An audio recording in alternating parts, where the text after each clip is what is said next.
Hi guys, today I will be explaining about how to use Temu $100 coupon. This process is simple and easy. The first thing is open your computer browser and in the search bar you have to write the same like me.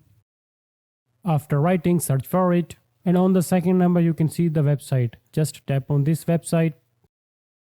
Now scroll down and here you can see Temu coupon code. Tap on the option see more. Scroll down and here are two types of coupon. The first one is $100 off and the second one is 50% off. If you are planning to buy something bigger, means the cost of that thing is more than $1,000, then you need to use this coupon. By using this coupon, you can get more discount.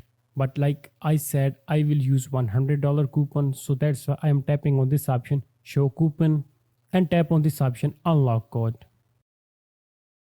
From here, you have to complete two offers to unlock the code for your coupon. So complete these two and then you will unlock that code and you can use that code for getting discount on Temu. And it was the way by which you can use $100 coupon in Temu.